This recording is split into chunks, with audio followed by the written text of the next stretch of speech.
உணவு தேட போன ரீட்டாக்கிளிக்கு ஒரு சின்ன ரொட்டி துண்டு கிடைச்சது. உடனே ரீட்டாக்கிளி அந்த ரொட்டி துண்டை எடுத்துக்கிட்டு தன்னோட வீட்டுக்கு திரும்பி வந்துகிட்டு இருந்தது. ரீட்டாக்கிளி இப்படி ரொட்டி துண்டை எடுத்துட்டு போறத காலுக்காகவும் கோரிக்காகவும் பாத்துக்கிட்டே இருந்தாங்க. காலுஜி, சீக்கிரமா ரீட்டாக்கிளி பின்னாடியே போய் அந்த ரொட்டி துண்டை எப்படியாவது வாங்கிக்கிட்டு வாங்க. கோரி இப்படி சொன்ன உடனே காலுக்காக ரீட்டாக்கிளி வீட்டுக்கு போச்சு. ரீட்டா, நானும் என் மனைவியும் எதுவும் சாப்பிடாம பட்னியா இருக்கிறோம். அதனால இந்த ரொட்டி துண்டை எங்க கிட்ட கொடு.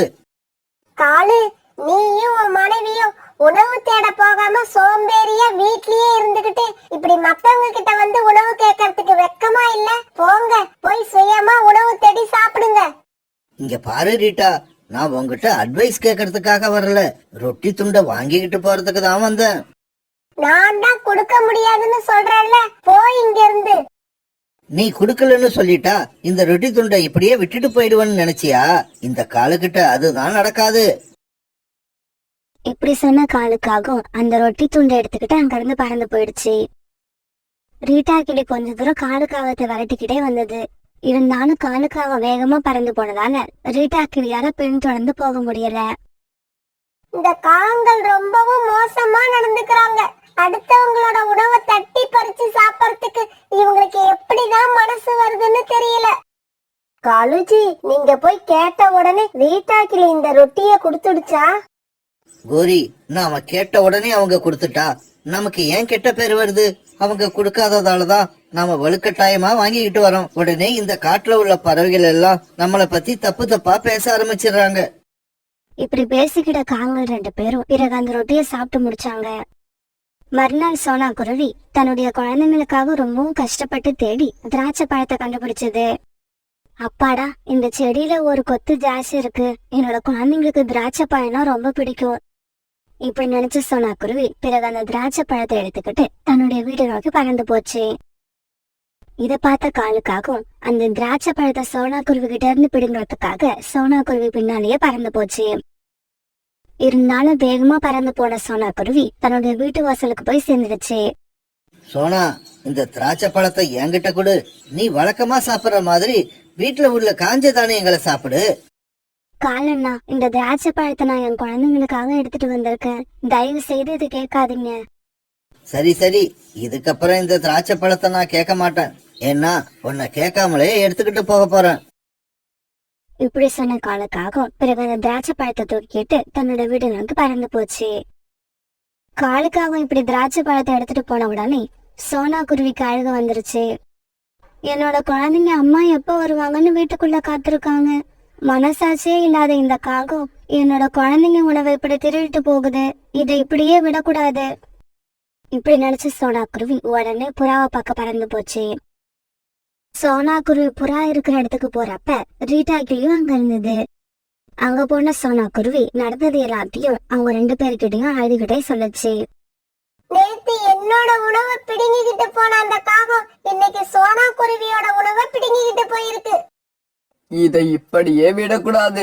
விட்டா அந்த காகங்களுக்கு துணிச்சல் அதிகமாயிடும். சோனா, நாளைக்கு நீ உணவை எடுத்துக்கிட்டு வீட்டுக்கு திரும்புறப்ப நாங்க உன் வீட்டுக்கு பக்கத்துல மறைஞ்சு இருக்கிறோம். 2 நாளா ருசி கண்ட அந்த காகம் நாளைக்கு எப்படியும் உன் வீட்டுக்கு வரும். அந்த சமயத்துல அதுக்கு சரியான தண்டனை கொடுத்தாகணும். மறுநாள் இவங்க நினைச்ச மாதிரியே சோனா குருவி உணவு எடுத்துட்டு வீடு திரும்புறப்ப அதை பார்த்த காலுக்காகவும் சோனா குருவி பின்னாலேயே பறந்து வந்துச்சு. உடனே சோனா குருவி வேக வேகமா பறந்து தன்னுடைய வீட்டுக்கு வந்து சேர்ந்துருச்சு.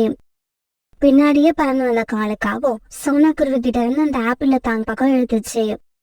சோனா, இந்த ஆப்பிள நீ வர்ற வழியிலேயே என்கிட்ட கொடுத்திருக்கலாம். ஆனா நீ கொஞ்சம் கூட இறக்கமே இல்லாம நடந்துக்கிற. எதுக்காக என்ன இவ்வளவு தூரம் அலைய வைக்கிற? நாளையில இருந்து என்ன இந்த மாதிரி அலைய விடாத. என்னை எங்க பாக்குறியோ அந்த இடத்துலயே உங்ககிட்ட இருக்கிற உணவை என்கிட்ட கொடுத்துரு. இந்த சமயத்துல கையில கம்போட சோனா குருவி வீட்டுக்கு பின்னால மறைஞ்சிருந்த புறாவும் ரீட்டாக்கிளியும் அங்க வந்தாங்க. இப்படி வந்த புறாவும் ரீட்டாக்கிளியும் காலுக்காக தாட்டி விழுத்து வாங்கினாங்க. என்ன விட்டுடுங்க, என்ன விட்டுடுங்க, நான் இனிமே இப்படி செய்ய மாட்டேன், என்ன விட்டுடுங்க. பிறகு ஒரு வழியா இவங்க கிட்ட இருந்து தப்பிச்ச காலுக்காகவும் தன்னோட வீட்டுக்கு பறந்து போச்சு. கோரி கோரி, என்னோட நிலைமைய பாரு. இதுக்கப்புறம் இந்த காட்டுல நம்மள யாருமே மதிக்க மாட்டாங்க. காலுஜி, என்னாச்சு உங்களுக்கு? ஏன் இப்படி உடம்பெல்லாம் ரத்தமா இருக்கு? கோரி, அந்த சோனா குருவிதான் என்ன ஆளு வச்சு அடிச்சிருச்சு. அடின்னா அடி, அப்படி ஒரு அடி. ஏதோ ஐயா அம்மான்னு கெஞ்சி கேட்டதாலதான் என்ன புறாவும் ரீட்டாக்கிளியும் உயிரோட விட்டாங்க. இல்லன்னா அடிச்சே கொண்டு இருப்பாங்க. தன்னோட கணவர் இப்படி அடிபட்டு காயத்தோட வந்திருக்கத பார்த்த கோரிக்காகத்தோட கண்ணெல்லாம் கோபத்துல சிவந்து போச்சு. என்னோட கணவர் அடிச்சவங்க யாரா இருந்தாலும் அவங்கள சும்மா விட மாட்டேன். பழிக்கு பழி வாங்குவேன். இப்படி சொன்ன கோரிக்காகம் உடனே தன்னோட தம்பிகளை பார்க்க பறந்து போச்சு. டேய் தம்பிகளா, நடக்க கூடாதது நடந்துடுச்சு. நானும் உங்க மாமாவும் ரொம்ப அவமானப்பட்டுட்டோம். அக்கா, என்னக்கா சொல்ற? என்ன ஆச்சு? உடனே கோரிக்காகம் தான் தம்பிங்க கிட்ட நடந்தது எல்லாத்தையும் சொல்லுச்சு. உங்க மாமாவோட உடம்புல ரத்தம் வராத இடமே இல்ல. அந்த அளவுக்கு அடிச்சு துவைச்சு எடுத்துட்டாங்க. அக்கா, போதும் நிறுத்து. இதுக்கப்புறம் நீ ஒரு வார்த்தை கூட பேச வேண்டாம். டேய் தம்பிங்களா, அக்கா சொன்னதை கேட்டீங்களா? உடனே கிளம்புங்க. அக்கா கூடவே போய் அந்த குருவி, புறா, கிளி இவங்க 3 பேருக்கும் தகுந்த தண்டனையை கொடுத்துட்டு வருவோம். இப்படி பேசிக்கிட்ட கோரிக்காகத்தோட தம்பிகள் 3 பேரும் கோரிக்காகத்தோட காட்டுக்கு பறந்து வந்தாங்க. இப்படி வந்தவங்க புறாவையும் ரீட்டாக்கிலையும் பார்த்த உடனே அவங்க மேல பாஞ்சு அவங்கள அடிக்க ஆரம்பிச்சாங்க. இந்த காங்கல் கிட்ட அடிவாங்கள புறாவும் ரீட்டாக்கிலையும் கொஞ்ச நேரத்திலேயே மயக்கமாயி கீழே விழுந்துட்டாங்க. அக்கா, அந்த குருவி எங்க இருக்குன்னு சொல்லு. அந்த குருவி இன்னைக்கு வாங்குற அடியில கண்ணீர் விட்டு அழுது உன்கிட்டயும் மாமா கிட்டயும் மன்னிப்பு கேட்கணும். டேய் தம்பி, அந்த குருவி இந்நேரம் உணவு தேட போயிருக்கோம். வா, அவங்க வீட்டுக்கு போய் காத்திருப்போம். எத்தனை மணி ஆனாலும் அது வீட்டுக்கு வந்துதான் ஆகணும். இவங்க இப்படி பேசுறது எல்லாம் பக்கத்து வீட்டுல இருந்த ரோனி குருவி கேட்டுக்கிட்டே இருந்தது. பாவம் சோனா குருவி, இப்ப இங்க வந்தா கண்டிப்பா இந்த காகங்கள் அதை அடிச்சே கொண்டுடுவாங்க. இந்த விஷயத்த நம்ம எப்படியாவது அதுகிட்ட சொல்லி ஆகணும். இப்படி நினைச்ச ரோனி குருவி உடனே சோனா குருவிய பார்க்க பறந்து போச்சு. இப்படி பறந்து போன ரோனி குருவி ரொம்ப தூரம் போனதுக்கு அப்புறம் சோனா குருவிய ஒரு இடத்துல பாத்துடுச்சு. உடனே ரோனி குருவி நடந்த விஷயங்களை எல்லாம் சோனா குருவி கிட்ட சொல்லுச்சு. எனக்கு உதவின காரணத்துக்காக புறா அண்ணனையும் ரீட்டாக்கிளியையும் அந்த காங்கல் இப்படி அடிச்சு போட்டு இருக்காங்க. கடவுளே, இதுக்கு ஒரு முடிவே கிடையாதா? இங்க பாரு சோனா, தயவு செய்து இப்ப நீ வீட்டுக்கு வராத. இங்கேயே எங்கேயாவது தங்கி இரு. அந்த காகங்கள் போனதுக்கு அப்புறம் நான் உனக்கு தகவல் சொல்றேன். அதுக்கப்புறமா நீ வீட்டுக்கு வந்தா போதும். இப்படி சொல்லிட்டு ரோனி குருவி தன்னுடைய வீட்டுக்கு பறந்து போயிடுச்சு. பிறகு சோனா குருவி வேற வழி இல்லாம அங்க இருந்த ஒரு மரப்பொந்துல பதுங்கி இருந்தது. அன்னைக்கு சாயங்காலம் ஆச்சு.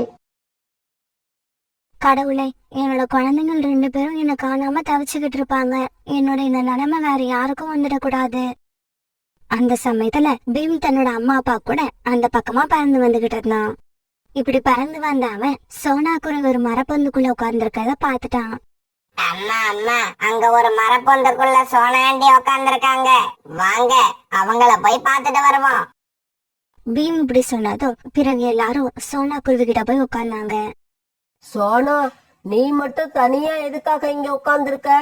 ஆமா, என்ன உன்னோட கண்ணுல இருந்து கண்ணீர் வருது? என்னாச்சு? சொல்லுங்க ஆண்டி, ஏன் வீட்டுக்கு போகாம இங்க உட்கார்ந்து இருக்கீங்க? உடனே சோனா குருவி நடந்த எல்லாத்தையும் அழுதுகிட்டே சொல்லுச்சு. அந்த காங்களை எதிர்த்து நான் எதுவுமே செய்ய மாட்டேங்கிற துணிச்சல்ல எப்பவும் என்கிட்ட வம்பு வாங்கிட்டே இருக்காங்க. சரி சரி, நீ இப்ப எங்க கூட வா. அந்த கோரிக்காகத்தையும் அதோட தம்பிகளையும் இன்னைக்கு நான் பார்த்தே ஆகணும்.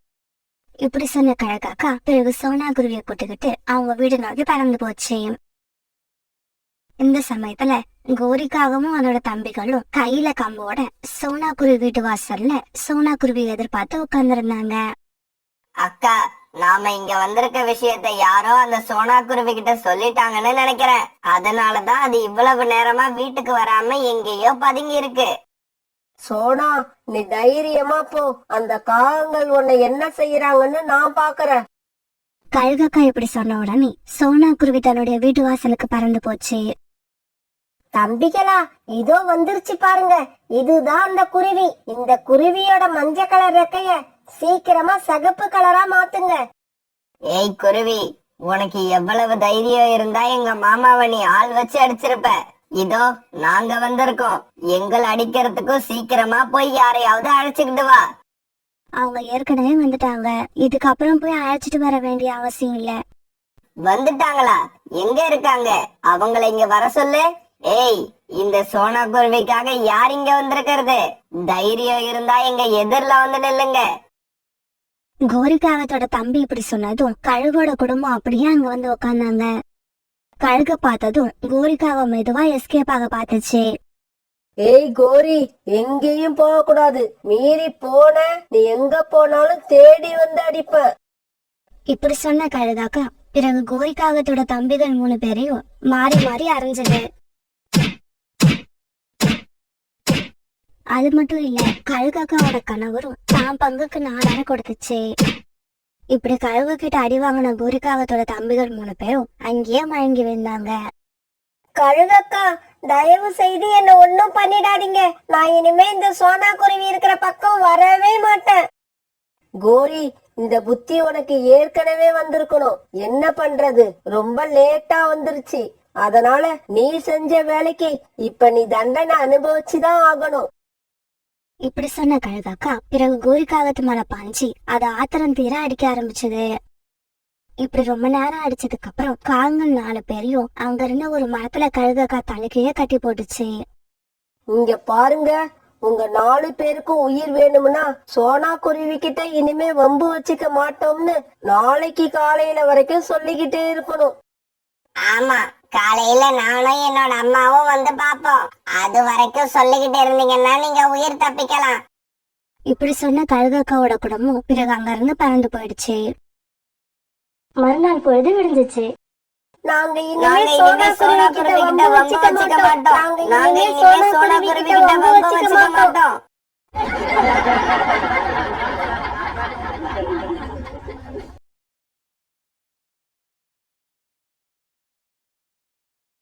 ஆணுக்காகவும் கோரிக்காகவும் வாழ்ந்து வந்த அந்த காட்டுல இப்ப கடுமையான உணவு பஞ்சம் ஏற்பட்டுச்சு. ஆரம்பத்துல எப்படியோ தாக்கு பிடிச்ச இந்த காகம் தானே ஒரு அளவுக்கு மேல ஒண்ணுமே செய்ய முடியல. காலுஜி, இதுக்கு மேல என்னால பட்னி கிடக்க முடியாது. கோரி, உன்னோட நிலைமை எனக்கு புரியுது. அதை சரி பண்ண என்ன பண்ணலாம்னு தான் நான் இப்ப யோசிச்சுக்கிட்டு இருக்கேன். இங்க பாருங்க, யோசிக்கிற மாதிரி ஆக்ட் பண்ணிக்கிட்டு அப்படியே தூங்கலாம்னு நினைக்காதீங்க.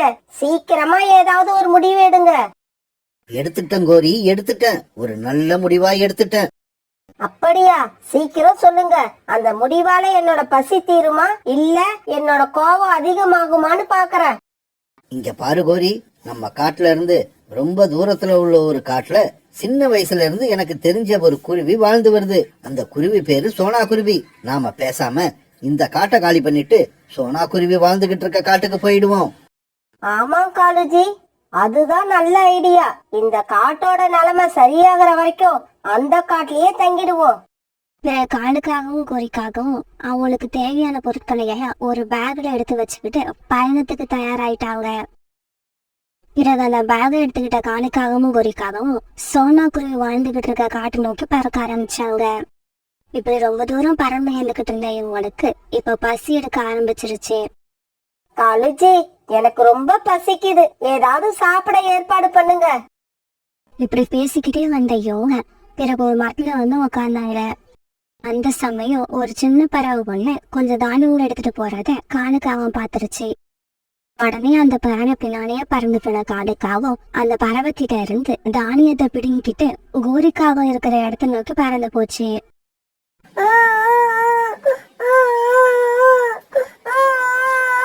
நான் ரொம்ப நேரம் அலைஞ்சி திரிஞ்சு கொஞ்சம் தானியங்களை எடுத்துக்கிட்டு வந்தேன். அதையும் இந்த காகங்கள் பிடுங்கிக்கிட்டு போயிட்டாங்க.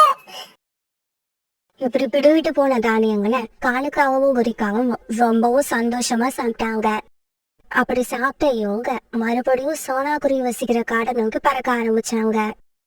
பிறகு மறுபடியும் ரொம்ப தூரம் பறந்து வந்த இந்த காகங்கள் 2 பேரும் இப்ப சோனா குருவி வசிக்கிற காட்டுக்கு வந்து சேர்ந்துட்டாங்க. இப்படி வந்து இவங்க அவங்க ஒரு மரத்துல உட்கார்ந்திருந்த ரீட்டா கிட்ட சோனா குருவியை பத்தி விசாரிக்க ஆரம்பிச்சாங்க. ஏய் கிளி, சோனா குருவி வசிக்கிற வீடு எதுன்னு எங்களுக்கு கொஞ்சம் சொல்ல முடியுமா? அதுவும் எதிர்ல தெரியுது ஒரு வேப்ப மரம், அதுல இருக்கிற வீடுதான் சோனா குருவியோட வீடு. பிறகு காலுக்காகவும் கோரிக்காகவும் சோனா குருவி வீட்டை நோக்கி பறந்து போனாங்க. இப்படி போனவங்க சோனா குருவி வீட்டு கதவை தட்ட ஆரம்பிச்சாங்க.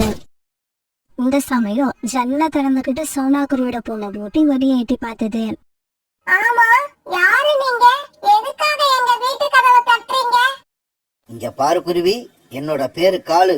நான் உங்க அம்மாவோட சின்ன வயது நண்பன். உங்க அம்மா எங்க? அவங்கள கொஞ்சம் கூப்பிடு.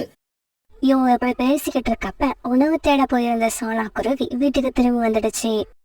பிறகு காலுக்காக சோனா குருவி கிட்ட தங்களோட காட்டுல நடந்தது எல்லாத்தையும் சொல்லுச்சு. சோனா, நாங்க 2 பேரும் ரொம்ப கஷ்டப்பட்டுட்டோம். அதனாலதான் உன்னோட காட்டுக்கு வந்து உன் கூடவே தங்கலாம்னு முடிவு பண்ணணும். இங்க பாருங்க காலண்ணா, எங்க வீடு ரொம்பவும் சின்னது. நானும் என்னோட குழந்தையும் தங்குறதுக்கு தான் சரியா இருக்கும். இன்னைக்கு ராத்திரி நீங்க எங்க வீட்டுல தங்கிக்கோங்க. ஆனா நாளைக்கு உங்களுக்காக தனியா ஒரு கூட்டையோ இல்ல வீட்டையோ கட்டிக்கோங்க. பிறகு சோனா குருவி வீட்டுல இரவு உணவு சாப்பிட்ட காங்கள் 2 பேரும் அங்கேயே படுத்து தூங்கினாங்க. மறுநாள் பொழுது விடிஞ்சிச்சு. காலண்ணா, உங்களுக்கு இந்த காட்டை பத்தி ஏதாவது விவரம் தேவைன்னா என்ன கேளுங்க. இங்க பாரு சோனா, நேத்து ஒரு நாள் மட்டும்தான் நாங்க இந்த காட்டுக்கு புதுசு. இதுக்கப்புறம் இந்த காடு எங்களோடது. அதனால இந்த காட்டை பத்தி நீ எங்களுக்கு எதுவும் சொல்ல தேவையில்லை, நாங்களே தெரிஞ்சுப்போம். இப்படி சொல்லிட்டு காங்கள் 2 பேரும் பிறகு அங்க இருந்து பறந்து போனாங்க. இப்படி போனவங்க ஒரு பெரிய மரத்து உச்சியில அவங்களுக்காக அவசர அவசரமா ஒரு கூட்டை கட்டி முடிச்சாங்க. கோரி, இந்த காட்டுல உள்ள அருவி ரொம்பவும் அழகா இருக்கும்னு கேள்விப்பட்டிருக்கேன். வா, இப்பவே அங்க போவோம். இப்படி போனவங்க அருவிக்கரையில பறந்துகிட்டு இருக்க தும்பிகளை பார்த்த உடனே ரொம்ப சந்தோஷமாயிட்டாங்க. உடனே பயங்கரமா சத்தம் போட்டுக்கிட்டு அந்த தும்பிகளை எல்லாம் அந்த இடத்த விட்டு துரத்தி விட்டாங்க. பாவம், அந்த தும்பிகள் ரொம்பவும் பயந்து போய் அந்த இடத்த காலி பண்ணிட்டு வேற இடத்த நோக்கி பறக்க ஆரம்பிச்சாங்க. இப்படி பறந்து போய்கிட்டு இருக்கப்ப காலுக்காக ஒரு மரத்தோட கிளையில லேசா இடிச்சிடுச்சு. ஏய் மரமே, என்னோட ரெக்கைய காயப்படுத்திட்ட. உன்னை நான் சும்மா விட மாட்டேன். இப்படி சொன்ன காலுக்காகவும் பிறகு தன்னுடைய கூட்டுல வச்சிருந்த கோடாரியை தூக்கிட்டு வந்து அந்த கிளைய வெட்ட ஆரம்பிச்சது. காகமே, என்னோட பேச்ச கேளு. என்னோட கிளைய வெட்டாத. என்னோட கிளை எந்த தவறும் செய்யல. கிளை இருக்கிறத கவனிக்காம பறந்து வந்தது உன்னோட தவறு. ஆனா காலுக்காகவும் அந்த மரம் சொன்னதை காதுல வாங்கவே இல்ல. அந்த கிளைய தன்னோட கோடாரியால வெட்டி கீழே தட்டிடுச்சு. அன்னைக்கு ராத்திரி தங்களோட கூட்டுல உட்கார்ந்திருந்த காலுக்காகவும் குறிக்காகவும் விட்டு பேசிக்கிட்டாங்க. காலுஜி, நம்ம வர வழியில ஒரு வாழை மரத்துல பழங்கள் பழுத்து இருக்கிறத பார்த்தேன். அப்ப நாளைக்கு பொழுது விடிஞ்ச உடனே நமக்கு அந்த வாழை மரத்துக்கிட்ட தான் வேலை இருக்குன்னு சொல்லு. மறுநாள் பொழுது விடிஞ்சிச்சு. பொழுது விடிஞ்ச கொஞ்ச நேரத்துக்கு எல்லாம் காங்கள் 2 பேரும் அந்த வாழை மரத்துக்கிட்ட போய் சேர்ந்துட்டாங்க. இப்படி போனவங்க முதல்ல வாழைப்பழங்களை பறிச்சு தங்களோட வயிறு முட்டை சாப்பிட்டாங்க. பிறகு அந்த வாழை மரத்துல உள்ள பழங்களை எல்லாம் பறிச்சு ஒரு கூடையில அடுக்க ஆரம்பிச்சாங்க. காகங்களே, பழங்களை பறிச்சது போதும், நிறுத்துங்க. இதுக்கு மேல பழங்களை பறிக்காதீங்க. ஏய் மரமே, என்னாச்சு உனக்கு? எதுக்காக இந்த பழங்களை நாங்க பறிக்க கூடாது? இந்த காட்டுல நீங்க மட்டும் இல்ல, உங்கள மாதிரி நிறைய பறவைகள் இருக்காங்க. அவங்களுக்கும் வயிறு இருக்கு, அவங்களுக்கும் பசி எடுக்கும். அதனாலதான் நான் என்கிட்ட இருக்கிற பழங்களை எல்லாருக்கும் பகிர்ந்து கொடுக்க ஆசைப்படுறேன். ஆனா அந்த மரம் சொன்னதை காங்கள் கேட்கவே இல்லை. அந்த மரத்துல இருந்த பழங்கள் எல்லாத்தையும் பறிச்சு கூடையில வச்சுக்கிட்டு தங்களோட கூட்டுக்கு பறந்து போனாங்க.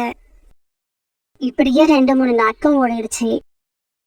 2 காங்களும் ஒரு நாள் ஒரு வயல்ல இருந்து 2 சோளத்தை பறிச்சு எடுத்துக்கிட்டு வந்தாங்க. இப்படி பறிச்சு எடுத்துட்டு வந்த சோளத்தை ஒரு மரத்துக்கு அடியில நெருப்ப மூட்டி அந்த நெருப்புல சோளத்தை சுட்டுக்கிட்டு இருந்தாங்க. காகங்களே, தயவு செய்து இந்த நெருப்பை என்னை விட்டு தூரமா எடுத்துக்கிட்டு போங்க. என்னோட உடம்பெல்லாம் எரியுது. உன்னோட உடம்பு எரிஞ்சா அதுக்கு நாங்க என்ன பண்ண முடியும்?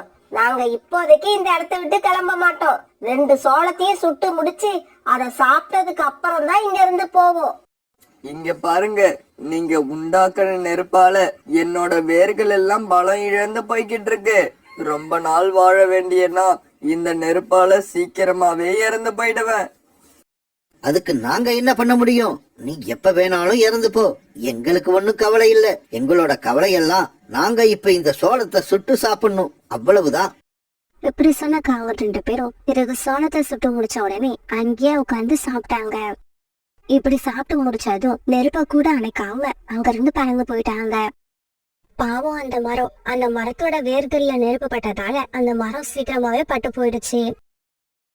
இப்படி இந்த காவங்கள் அந்த காட்டுல இருந்த மரங்கள் கிட்ட மட்டும் இல்ல, பல பறவைகள் கிட்டயும் சண்டை போட்டு எல்லாருடைய விருப்பையும் சம்பாரிச்சு வச்சிருந்தாங்க. காங்கள் இப்படி தங்களுக்குன்னு ஒரு வீட்டை கட்டிக்காம தங்களுடைய இஷ்டப்படி சுத்தி வந்துகிட்டு இருந்த நேரத்துல அந்த காட்டுல இருந்த எல்லா பறவைகளும் மழை காலத்துக்காக தங்களுக்குன்னு ஒரு அழகான வீட்டை கட்டி முடிச்சிருந்தாங்க. இப்படியே சில நாட்கள் நகர்ந்துச்சு. பிறகு எல்லாரும் எதிர்பார்த்தபடி மழைக்காலமும் வந்துருச்சு. பறவைகள் எல்லாரும் முன்னெச்சரிக்கையா நடந்துகிட்டதால தங்களுடைய வீட்டுல உட்காந்து மழைய ரசிக்க ஆரம்பிச்சாங்க. மழைக்காலத்துக்காக சேர்த்து வச்சிருந்த உணவை சாப்பிட ஆரம்பிச்சாங்க. ஆனா காவல் அவங்க தங்கியிருந்த கூட்ட கூட சரியான முறையில பராமரிக்காததால அந்த கூடு இடிஞ்சு கீழே விழுந்துடுச்சு. கோரி வா, நாம அந்த பெரிய மரத்துக்கு அடியில போய் உக்காந்துப்போம். அப்பதான் நாம பாதுகாப்பாய் இருக்கலாம். அந்த மரத்துக்கு அடியில போய் உட்காந்த காவலை பார்த்த உடனே அந்த மரத்துக்கு கோபம் வந்துருச்சு. ஏய் காகங்களே, அந்த நாள் ஞாபகம் இருக்கா? நான் எவ்வளவோ கெஞ்சி கேட்டோம், நீங்க என் கிளைய இறக்கமே இல்லாம வெட்டி போட்டீங்க. அப்புறம் எப்படி இப்ப என் பக்கத்துல வந்து உட்காருங்க?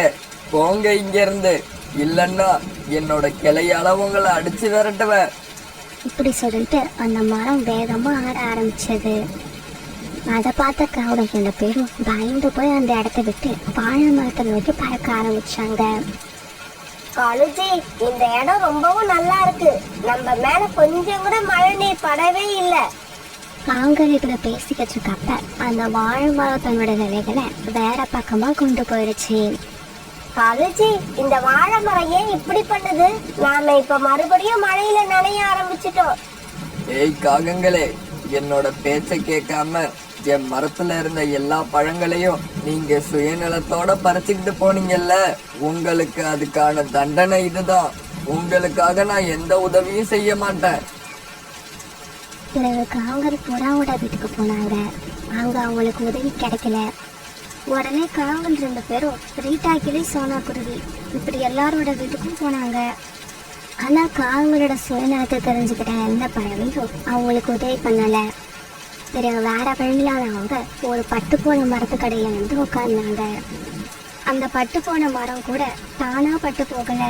இந்த காங்கள் அந்த மரத்தோட வேர்ல நெருப்பு வச்சு எரிச்சதால்தான் அந்த மரம் இவ்வளவு சீக்கிரமா பட்டு போயிருந்தது. காலுஜி, இதுக்கப்புறம் நமக்கு எந்த பிரச்சனையும் இல்ல. இந்த மரப்பொந்துக்குள்ளேயே நம்ம எத்தனை நாள் வேணாலும் வாழலாம். அந்த சமயத்துல காத்து ரொம்ப வேகமா வீச ஆரம்பிச்சது. காங்கள் நெருப்பு வச்சு எரிச்சதால அந்த மரத்தோட வேர்கள்ல எல்லாம் பலமே இல்லாம இருந்தது. அந்த வேர்களால வேகமா வீசுற காத்தை எதிர்த்து வைக்க முடியல. அதனால சீக்கிரமாவே அந்த மரம் வேரோட கீழே சார்ந்துருச்சு. அந்த மரத்துல இருந்த பொந்துக்குள்ள உட்கார்ந்துருந்த காங்கள் 2 பேரும் அந்த இடிபாடுகளுக்கு இடையில மாட்டிக்கிட்டு தங்களோட உயிரை விட்டுட்டாங்க. யாருக்குமே உதவி செய்ய மனசு இல்லாம சுயநலத்தோட வாழணும்னு நினைச்ச காங்கள் 2 பேரும் இப்ப அந்த இடத்துல இறந்து போய் கிடந்தாங்க.